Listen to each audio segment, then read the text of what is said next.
नमस्कार, पढ़ाई ज़ोन में आप सभी लोगों का स्वागत है। आज हम उत्तराखंड की जलवायु के बारे में बात करेंगे।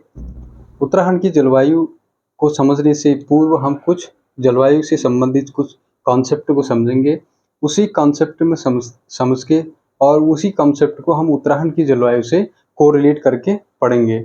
अर्थात कॉन्सेप्ट समझने के साथ-साथ उसको हम उत्तराखंड की जलवायु में भी अप्लाई करेंगे और साथ ही साथ उत्तराखंड में कुछ जलवायु से संबंधित कुछ महत्वपूर्ण जो प्रश्न हैं, जो एग्ज़ाम में पूछा जाता है, उन पे भी हम चर्चा करेंगे। सर्वप्रथम हम शुरू करते हैं उत्तराखंड की जलवायु। उत्तराखंड की जलवायु के अंतर्गत जैसे कि आपको पता है कि उत्तराखंड की जो अवस्थिति है, वह नॉर्थ हेमिस्फीयर में है, यानी कि उत्तरी गोलार्ध में। इसका अक्षांश देशांतरी विस्तार इसका 28 डिग्री 43 मिनट उत्तरी अक्षांश से लेकर के 31 डिग्री 27 मिनट उत्तरी अक्षांश इसकी जो है कि भौगोलिक स्थिति है। जबकि वहीं देशांतरी स्थिति की बात करेंगे 71 डिग्री 34 मिनट पूर्वी देशांतर से लेकर 71 डिग्री 34 मिनट पूर्वी देशांतर से लेकर के 81 डिग्री 02 मिनट पूर्वी देशांतर तक इसका देशांतरी विस्तार है। जलवायु को समझने से पूर्व जलवायु को प्रभावित करने वाले जो प्रमुख कारण हैं या कारक हैं, उनके बारे में हम चर्चा करेंगे। सर्वप्रथम हम तापमान और तापीय विविधता की बात करेंगे। तापमान एवं तापीय विविधता जलवायु के जो जलवायु उत्तराखंड की जलवायु को समझने से पूर्व हम जलवायु शब्द के बारे में समझ लेते हैं। जलवायु और मौसम को बेसिकली एक ही समान समझा जाता है, लेकिन उसमें थोड़ा डिफरेंट है। जलवायु और मौसम को प्रभावित करने वाले जो कारक हैं, वो तो सेम रहते हैं, जैसे तापमान है, आर्द्रता है और मुख्य रूप से वायुदाब है। और ये चीज़ें जलवायु को भी प्रभावित करती हैं और मौसम को भी प्रभावित करती हैं। मौसम की को इस तरह समझ सकते हैं, किसी सीमित क्षेत्र में किसी सीमित समयावधि के दौरान हुए वायुमंडलीय परिवर्तन को हम मौसम कहेंगे। या इस तरह से भी कह सकते हैं, किसी सीमित क्षेत्र में किसी सीमित समयावधि के दौरान उस क्षेत्र में हुए तापमान, दाब और आर्द्रता में हुए तेजी से परिवर्तन को हम मौसम कहेंगे। और वहीं किसी बड़े भौगोलिक क्षेत्रफल में एक लंबे समयांतराल के दौरान हुए मौसमी परिवर्तनों को या वायुमंडलीय परिवर्तनों को हम जलवायु कहते हैं। बेसिकली जलवायु 30 वर्ष या उससे अधिक के समय के लिए लेते हैं जलवायु, जबकि मौसम को हम दिन में मौसमी परिवर्तन है। दिन में कभी धूप, कभी छाया, कभी बारिश, कभी ओले पड़ गए, तो ये चीज़ें मौसम कहलाएंगी। यानी कि दिन प्रतिदिन हुए मौसमी वायुमंडलीय परिवर्तन को हम मौसम कहेंगे। वहीं 30 वर्ष या उससे अधिक समयावधि के दौरान उस बड़े भौगोलिक क्षेत्रफल में हुए तापमान, दाब, आर्द्रता में हुए परिवर्तनों का जो औसत है उसको हम वायुमंडल कहेंगे। इसलिए वायुमंडल और मौसम को प्रभावित करने वाले कारक तो एक हैं, लेकिन समय के हिसाब से हम इसको मौसम या जलवायु में बदल देते हैं। उत्तराखंड की जलवायु को समझने से पूर्व हम तापमान तथा तापीय विविधता के बारे में जान लेते हैं। नंबर 1 कारक है तापमान तथा तापीय विविधता। तापमान तथा तापीय विविधता, इससे अभिप्राय है कि तापमान और तापीय विविधता से अभिप्राय है किसी भी क्षेत्र में तापमान महत्वपूर्ण कारक होता है वहाँ की जलवायु को निर्धारित करने के लिए। जैसे इसके अंदर हम तापमान की बात करेंगे तो सबसे पहले आता है अक्षांश की बात करेंगे। इसके अंतर्गत नंबर 1 पार्ट है अक्षांश।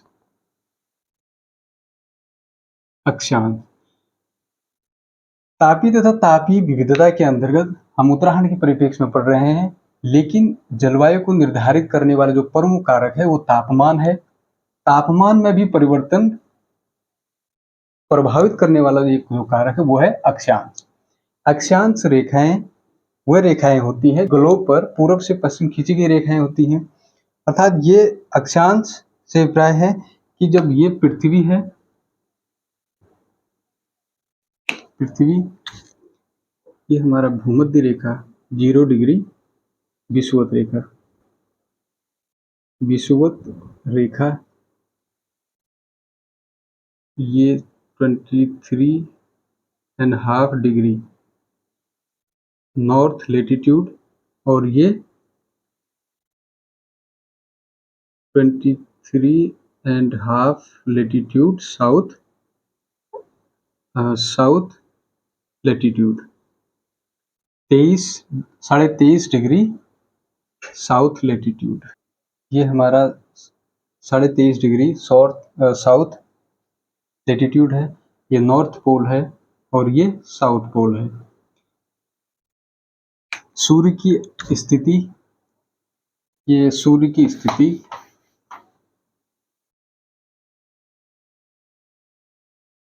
ये सूर्य की स्थिति है। सूर्य की स्थिति कर्क रेखा व मकर रेखा, कर्क रेखा व मकर रेखा के मध्य ही सूर्य की स्थिति रहती है। सूर्य की आभासी स्थिति कर्क रेखा और मकर रेखा के भी मध्य रहती है।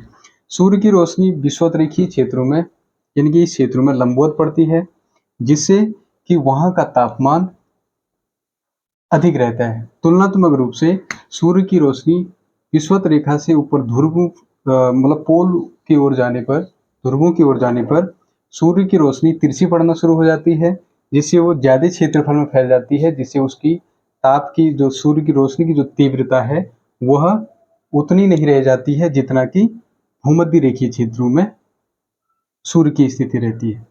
तो इसलिए विषुवत रेखा से ध्रुवों की ओर जाने पर तापमान में सतत रूप से गिरावट आने लगती है।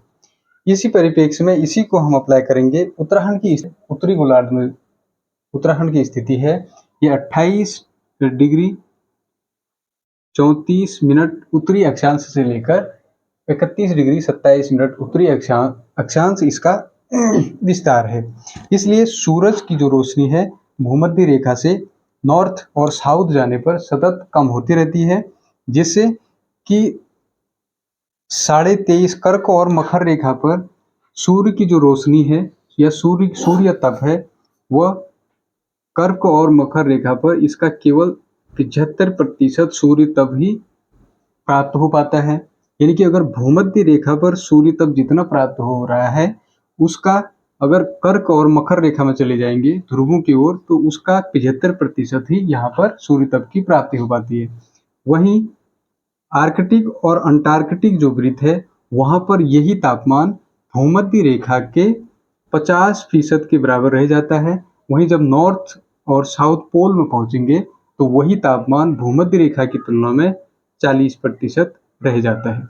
इसलिए हम कह सकते हैं कि भूमध्य रेखा से पोल पर जाने पर यानी भूमध्य रेखा से उत्तर की ओर जाने पर या दक्षिणी गोलार्ध पर जाने पर हमको सूर्य तप की प्राप्ति कम होती है। इसलिए उत्तराखंड का टेम्परेचर अपेक्षाकृत कम होने का एक रीजन है कि उत्तराखंड की स्थिति है 28 डिग्री 34 मिनट उत्तरी अक्षांश से लेकर 31 डिग्री 27 मिनट उत्तरी अक्षांश में हमारे उत्तराखंड की स्थिति। नंबर तीसरा है समुद्र से ऊंचाई, समुद्र तल से ऊंचाई। अर्थात तापमान समुद्र तल से तापमान वायुमंडलीय दशाएं होती हैं। वायुमंडलीय दशाओं के अंतर्गत तापमान को एक प्रभावित करने वाला जो कारक है समुद्र तल से ऊंचाई, समुद्र तल से ऊंचाई।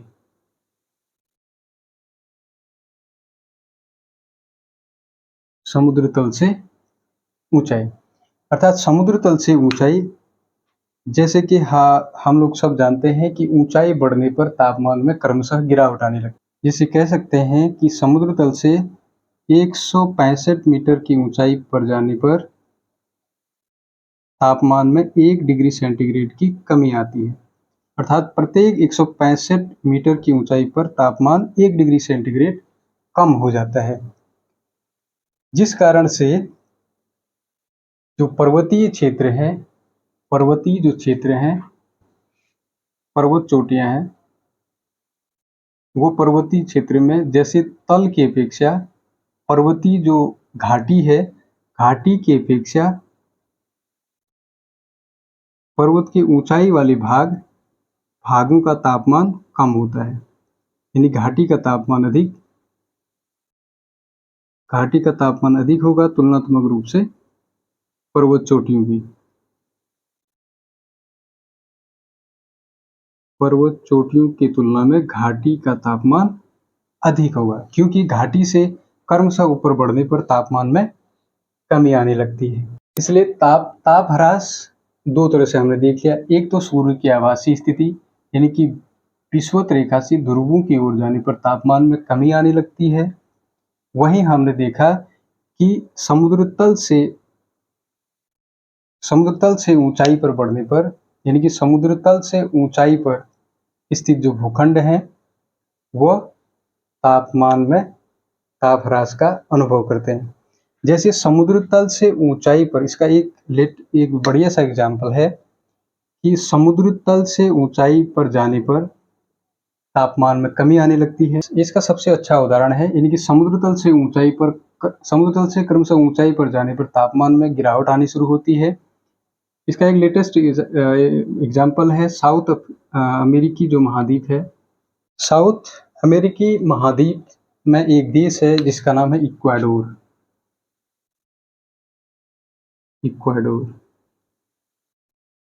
इक्वाडोर की राजधानी क्विटो है, जो साउथ अमेरिका महाद्वीप में एक देश है जिसका नाम है इक्वाडोर।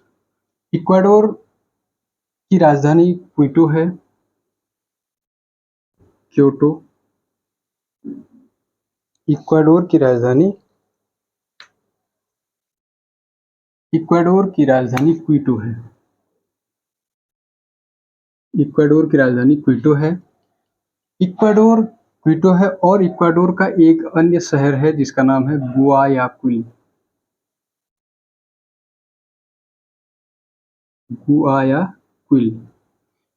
इक्वाडोर की राजधानी क्विटो और इक्वाडोर का एक शहर है गुआयाक्विल जिसका नाम है गुआयाक्विल। ये दोनों ही भूमध्य रेखा के निकट स्थित है, यानी कि भूमध्य रेखा के निकट ही दोनों शहरों की अवस्थिति है। जबकि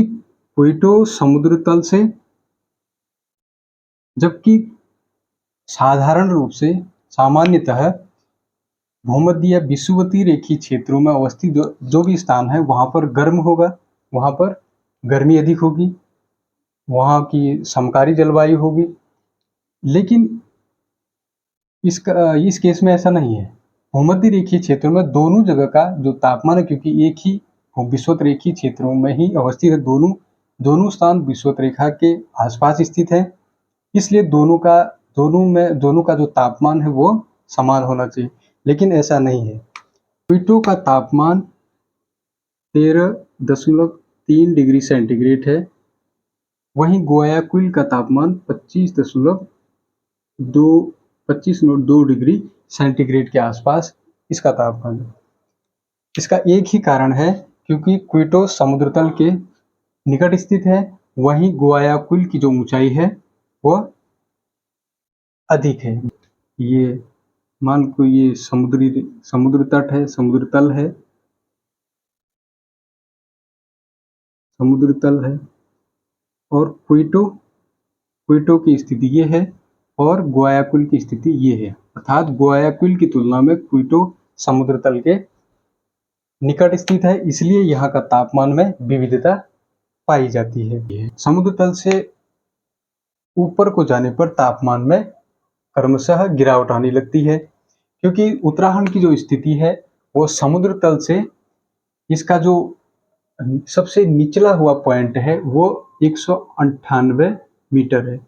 समुद्र तल से 198 मीटर इसका निचला वाला पॉइंट है, जबकि उत्तराखंड का सबसे ऊंचा भाग है वह है पश्चिमी नंदा देवी, जिसकी ऊंचाई 7,817 मीटर। यानी कि उत्तराखंड की जो उच्चावची विस्तार की बात करेंगे, समुद्र तल से 198 मीटर इसका सबसे निम्नतम पॉइंट है, जबकि उत्तराखंड का जो उच्चतम पॉइंट है वो पश्चिमी नंदा देवी, जिसकी ऊंचाई 7,817 मीटर है।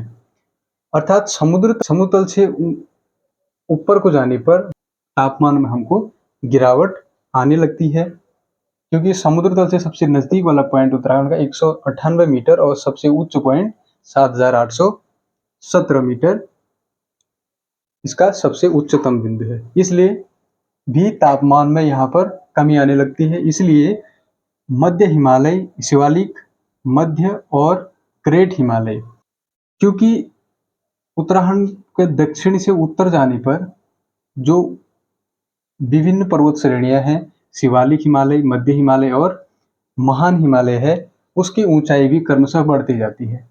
सर्वाधिक ऊंचा ग्रेटर हिमालय या महान हिमालय है, उससे भी कम ऊंचा मध्य हिमालय है और उससे भी कम ऊंचा शिवालिक श्रेणी है। शिवालिक श्रेणी जिसकी ऊंचाई लगभग 1200 मीटर मैक्सिमम, और ये 1200 से 4500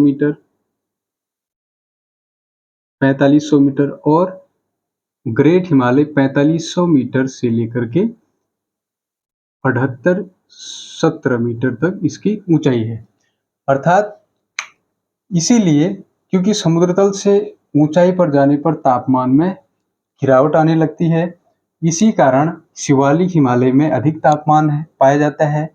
वहीं मध्य हिमालय में जाओगे तो थोड़ा उससे कम तापमान मिलेगा, और बृहत हिमालय में या महान हिमालय में जाते हैं तो वहाँ का तापमान अत्यधिक कम रहता है, जिसके कारण वो बर्फाच्छादित रहता है। समुद्र तल से ऊंचाई के तीसरा जो पॉइंट है हमारा, अगला जो पॉइंट है हमारा महासागरीय धाराएं।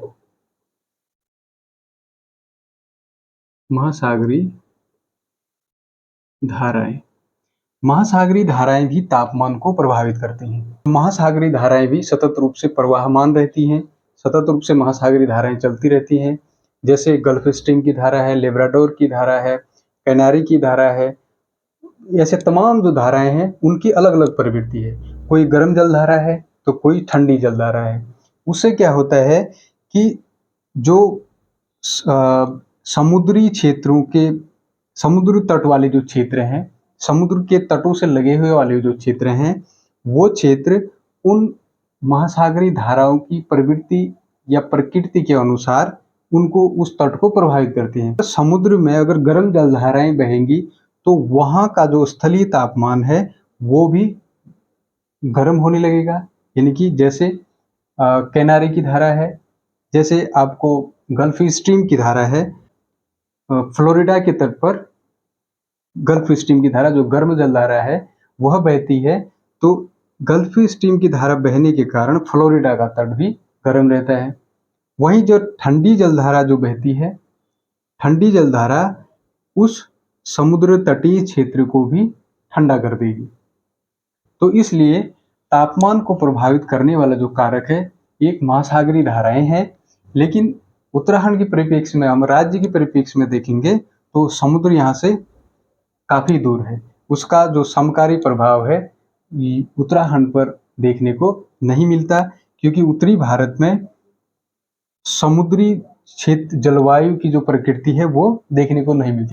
तापमान तथा तापीय विविधता के अंतर्गत जो चौथी विशेषता है वह है ढाल की प्रवणता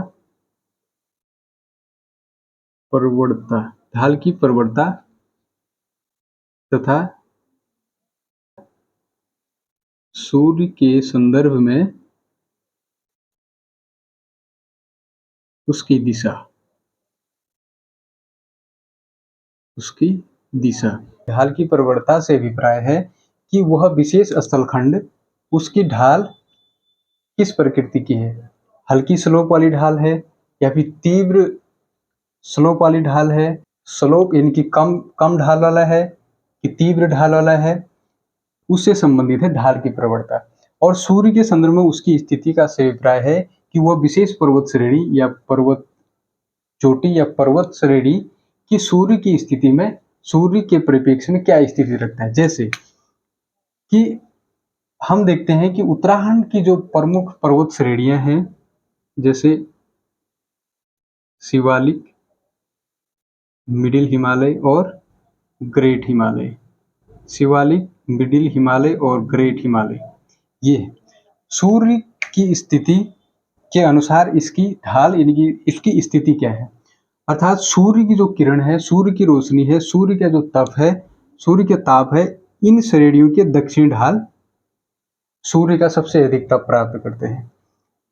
यानी कि तीनों श्रेणियों की दक्षिणी ढाल सूर्य का सबसे अधिक तापमान प्राप्त करते हैं, क्योंकि ये सूर्य के सम्मुख स्थित है। उत्तरी गोलार्ध में किसी पर्वत श्रेणी का ढाल अगर नॉर्थ साउथ है तो वह सबसे अधिक सूर्य की प्राप्ति करेगा, वो ढाल सबसे अधिक सूर्य की प्राप्ति करेगा। मान लो कोई पर्वत श्रेणी उत्तर से दक्षिण की ओर खड़ी है, उसका विस्तार उत्तर से दक्षिण की ओर है, तो सूर्य की रोशनी पड़ेगी सुबह के समय में, दोपहर तक सूर्य की रोशनी इसके पूर्वी भाग पर पड़ेगी, पूर्वी ढाल पर पड़ेगी, जबकि इसके पश्चिम में सूर्य की रोशनी नहीं पड़ पाएगी। शाम के समय में जब सूर्य की स्थिति इसके अपोजिट होगी तो तभी शाम के समय में ये सूर्य तप प्राप्त कर पाएगा, जबकि ये पूर्व वाला हिस्सा उतना सूर्य तप प्राप्त नहीं कर पाएगा।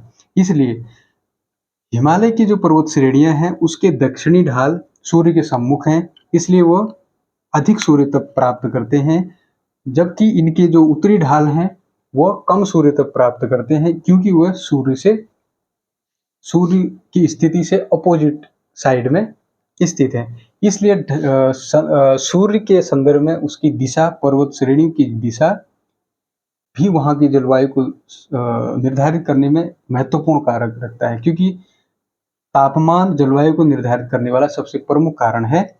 उसमें प्रमुख पर्वत श्रेणी के विशेष पर्वत श्रेणी की ढाल और उसकी परिवर्तन। मंद ढाल वाला कोई पर्वत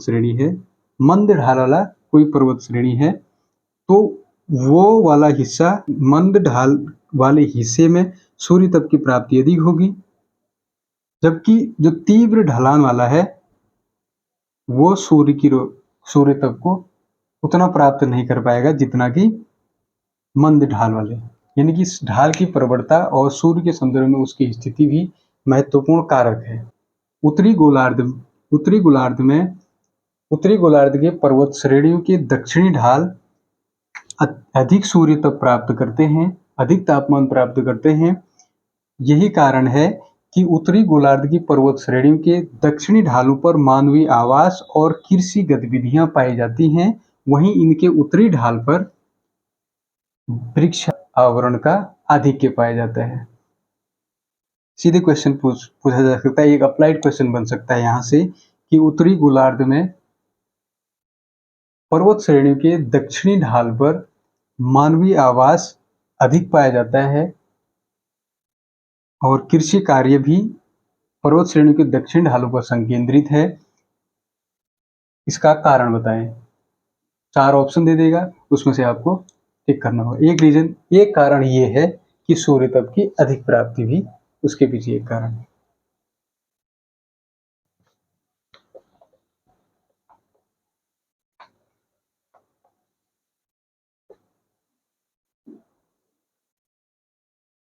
इसका चौथा जो फैक्टर है वनाच्छादन, व छायादार ढाल। वनाच्छादन और छायादार ढाल भी जलवायु को निर्धारित करने का एक प्रमुख कारक है। जैसे कि छायादार ढाल से तात्पर्य है कि जहां पर सूर्य की रोशनी नहीं पहुंच पाती या जहां पर सूर्य की रोशनी कम पहुंचती है, जहां पर वनाच्छादन अधिक है, वनावरण अधिक है, वहां पर सूर्य की रोशनी या सूर्य तप अधिक प्राप्त हो रहा होगा, जिससे वृक्ष वाष्पीकरण, वाष्पोत्सर्जन के द्वारा जो अपना भोजन तैयार करते हैं, यानी कि उनको फलने फूलने में एक अच्छा माहौल मिल जाए। दूसरा जो कारक है पवन तथा वायुमंडलीय दाब। पवन तथा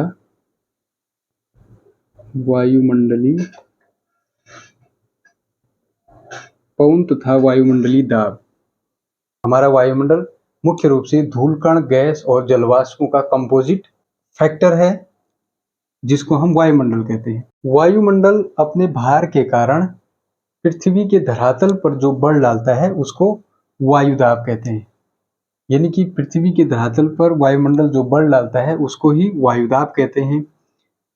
वायुदाब सर्वाधिक समुद्र तल पर सब सर्वाधिक वायुदाब पाया जाता है। अर्थात अगर एक स्तंभ ले लें, एक वायु स्तंभ ले लें, 1 वर्ग सेंटीमीटर, 1 वर्ग सेंटीमीटर का एक स्तंभ ले लें जो समुद्र तल से ऊपरी वायुमंडल तक 1 वर्ग सेंटीमीटर वायु का स्तंभ के जो भार होता है वह 1.053 किलोग्राम होता है। अर्थात 1 वर्ग सेंटीमीटर का वायु स्तंभ हम ले लें जिसमें वायु भरी हो, जो समुद्र तल से ऊपरी वायुमंडल तक लंबाई का हो, यानी कि समुद्र तल से ऊपरी वायुमंडल तक के लंबाई का 1 वर्ग सेंटीमीटर एक नली ले लें। उस नली में जितना भी उसका क्षेत्रफल है, उसमें जितनी भी वायु भार होगी, जितना भी वायु भार होगा उसका वजन 1.53 किलोग्राम होता है। इसका मतलब समुद्र तल पर वायु भार सर्वाधिक होता है, समुद्र तल पर सर्वाधिक वायुदाब पाया जाता है। वायुदाब को प्रभावित करने वाले भी कई कारक हैं। 3 किलोग्राम होता है। इसका मतलब समुद्र तल पर वायु भार सर्वाधिक होता है, समुद्र तल पर सर्वाधिक वायुदाब पाया जाता है। वायुदाब को प्रभावित करने वाले भी कई कारक हैं। यहाँ पर तापमान भी वायुदाब को प्रभावित करता है। ये कई कारक हैं जो वायुदाब को प्रभावित करते हैं।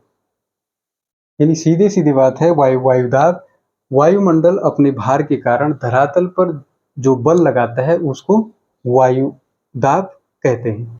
वहीं पवन से तात्पर्य है, पवन यानी कि वायु से तात्पर्य है वायुदाब में आई भिन्नता के कारण पवनों का विकास होता है। यानी कि वायुदाब पृथ्वी की सतह पर सर्वाधिक वायुदाब होता है।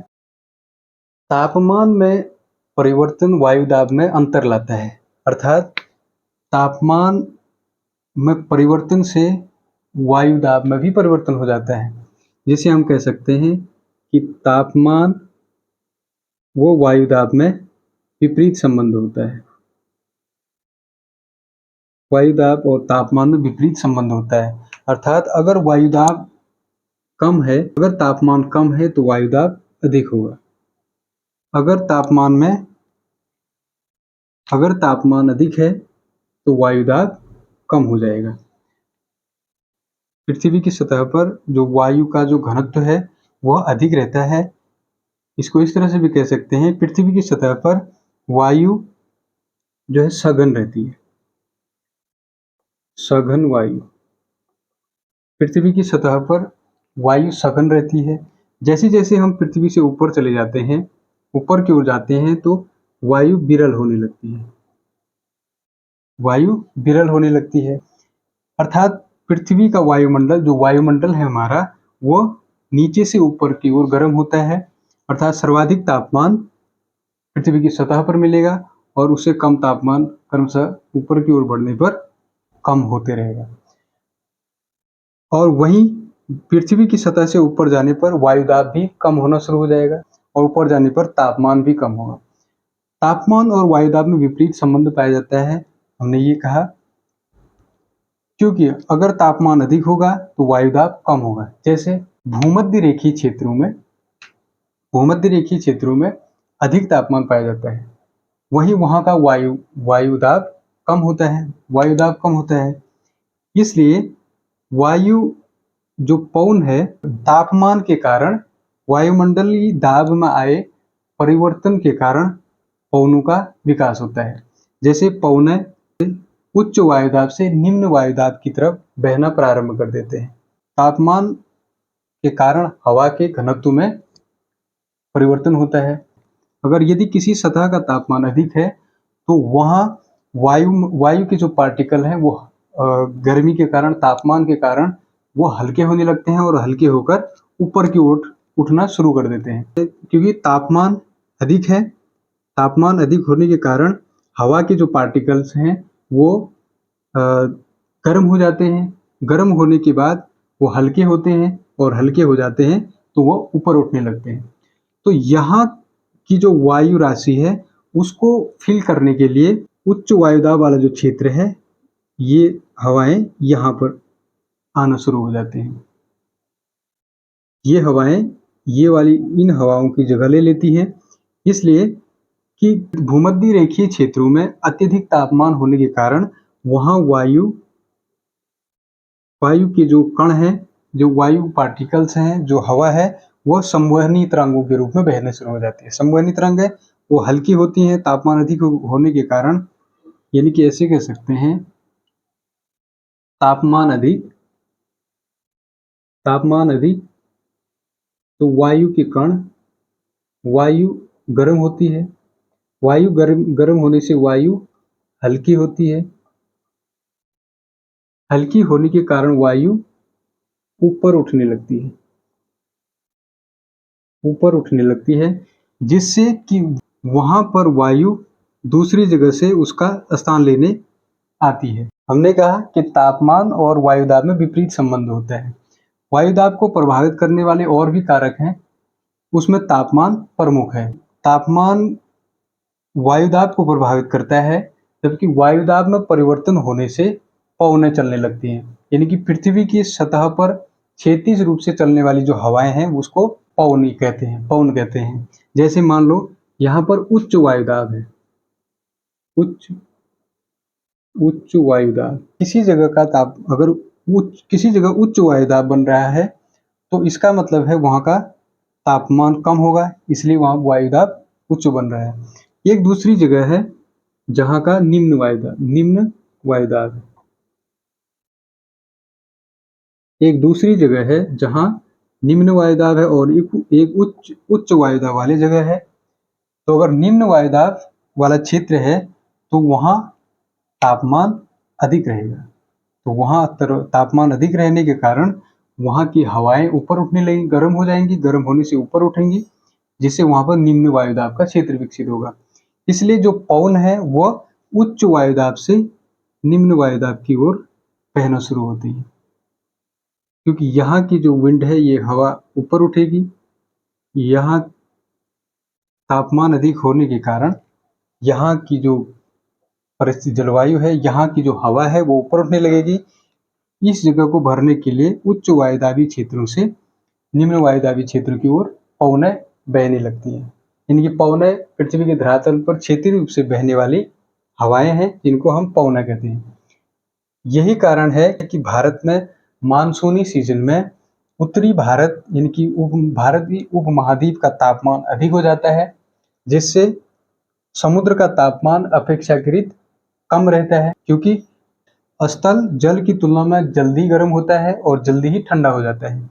इसी के कारण उत्तरी जो भारतीय प्रायद्वीप में जब सूर्य की जो स्थिति है वो कर्क रेखा के आसपास होती है तो यहाँ का तापमान बढ़ जाता है, जिससे यहाँ निम्न वायुदाबी क्षेत्र विकसित हो जाता है। वहीं समुद्री क्षेत्रों में कम वायुदाब वाला क्षेत्र विकसित होता है, जिससे मानसूनी हवाएं भारतीय उपमहाद्वीप की ओर चलने लगती हैं और यही कारण है कि उत्तर भारत में या फिर संपूर्ण उपमहाद्वीप पर बारिश होने लगती है। राज्य में जो पर्वतीय क्षेत्र हैं,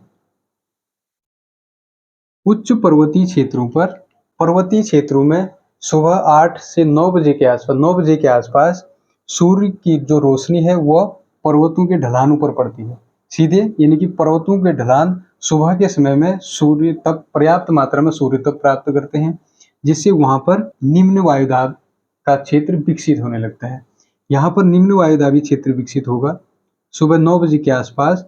पर्वतों की ढलानों पर सूर्य तप अधिक प्राप्त होता है, जिससे वहां पर निम्न वायुदाब क्षेत्र विकसित होता है, यानी कि वायु गर्म होकर ऊपर उठने लगती है।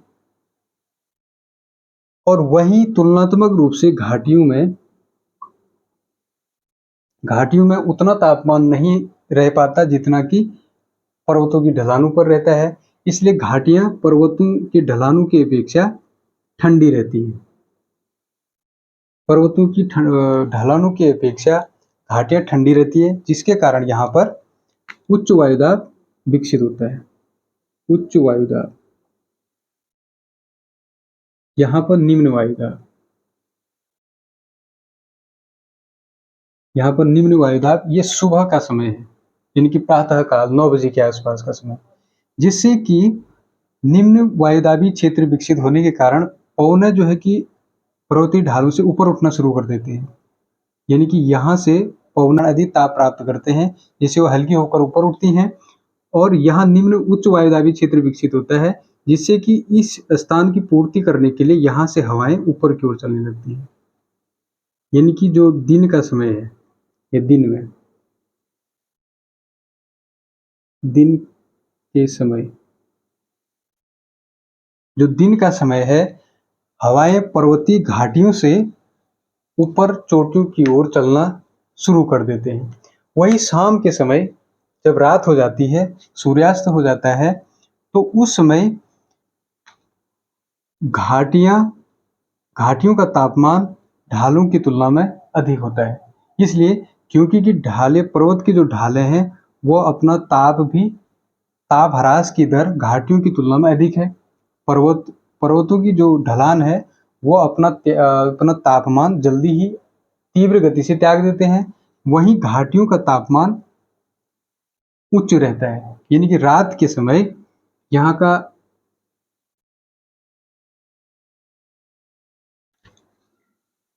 उच्च वायुदाब, जबकि अब ये रात के समय, ये दिन का समय है, अब रात का समय।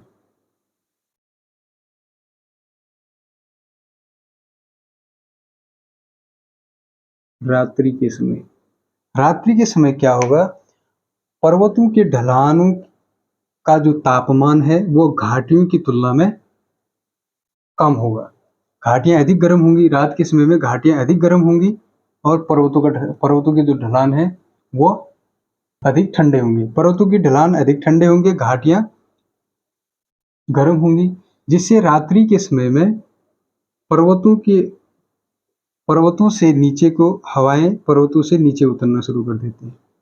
रात्रि के समय में हवाएं पर्वतों की ढलान से नीचे घाटियों की ओर उतरती हैं, जिससे वहां पर घाटियों में ये ठंडक लाती है। एक ठंडी ठंडी पवनें हैं जो पर्वतों के ढलानों से नीचे को उतरती हैं, क्योंकि वायुदाब के डिफरेंस के कारण ही पवनें नीचे घाटियों की तरफ उतर रही हैं। इन्हीं इन्हीं पवनों को कहते हैं गुरुत्वीय पवन। गुरुत्वीय पवन या फिर ग्रेविटी विंड।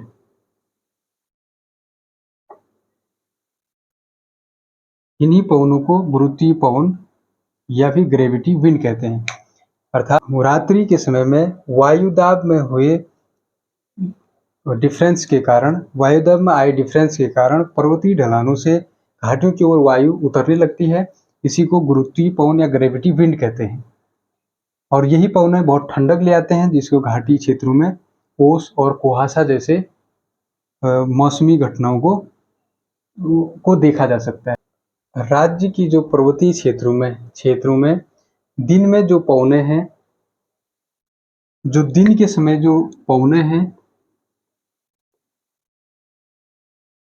दिन के समय जो पवन है वह उत्तर पश्चिम से चलती है। दिन के समय पर्वतीय क्षेत्रों में जो सामान्यतः वायु की जो दिशा होती है वो दक्षिण पश्चिम की दिशा से चलती है, यानी कि दक्षिण पश्चिम दिशा से वायु चलना शुरू करती है दिन के समय। वहीं रात्रि के समय उत्तर पूर्व से हवाएं चलने का अनुभव किया जा सकता है। यानी कि सामान्य तौर पर पर्वतीय क्षेत्रों में रात्रि के समय हवाओं की दिशा उत्तर पूर्व से चलती है, जबकि वहीं दिन के समय में वही हवाओं की जो दिशा है दक्षिण पूर्व से चलना प्रारंभ करती है। एक और महत्वपूर्ण जो कारक है जलवायु को प्रभावित करने वाला, आर्द्रता तथा वर्षा। तीसरा है आर्द्रता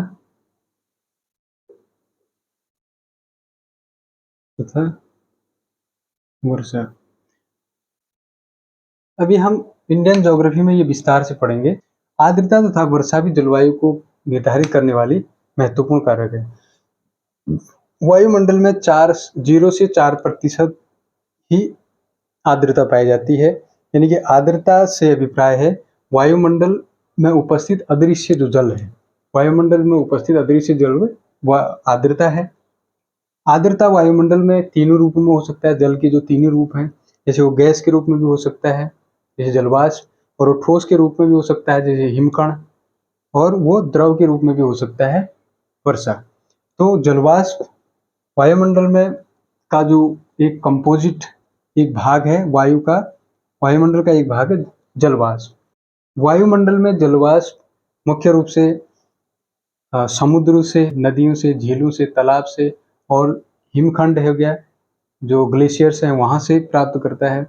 और लगभग 75% जो वायुमंडल जलवाष्प है वह झीलों से, नदियों से और समुद्रों से और वहीं ग्लेशियर से या हिमनदों से प्राप्त करता है। वहीं शेष जैसे पेड़ों के द्वारा वाष्पोत्सर्जन और धरातल से वाष्पीकरण, पृथ्वी की सतह पर उपस्थित जल से वाष्पीकरण और पेड़ पौधों के द्वारा वाष्पोत्सर्जन के कारण और जीव जंतुओं के श्वसन क्रिया के कारण भी वायुमंडल में जलवाष्प की प्राप्ति होती है। आर्द्रता को तथा वर्षा को निर्धारित करने वाले भी कुछ कारक है, जैसे तापमान है, जैसे निरपेक्ष और सापेक्ष आर्द्रता जिसको बोलते हैं। अगर वायुमंडल में तापमान अगर बढ़ेगा तो वायुमंडल की वायु की जो आर्द्रता ग्रहण करने की जो क्षमता है वो भी बढ़ जाती है, उसको सापेक्ष आर्द्रता कहते हैं। तो तापमान भी वायु आर्द्रता को प्रभावित करता है, अर्थात अगर अधिक तापमान वायुमंडल में अधिक आर्द्रता को ग्रहण करने की शक्ति रखता है, अगर कम तापमान होगा वायुमंडल की जो आर्द्रता ग्रहण करने की क्षमता है वो कम हो जाती है। वहीं समुद्र से दूरी, समुद्री क्षेत्रों में, समुद्र के निकट वाले क्षेत्रों में अत्यधिक आर्द्रता पाई जाती है। वहीं भूमध्य रेखीय क्षेत्रों में भी, विषुवत रेखीय क्षेत्रों में भी आर्द्रता अधिक पाई जाती है। वनाच्छादन भी आर्द्रता को निर्धारित करता है। अगर जहां पर पेड़ पौधों की संख्या अधिक होगी वहां पर वायुमंडल में अधिक आर्द्रता पाई जाएगी। यही कारण है कि उत्तराखंड या हमारे राज्य में पर्वतीय भूभागों की तुलना में या मैदानी भूभागों की तुलना में पर्वतीय क्षेत्रों में आर्द्रता अधिक पाई जाती है, जिसका एक कारण है जैसे वनाच्छादन।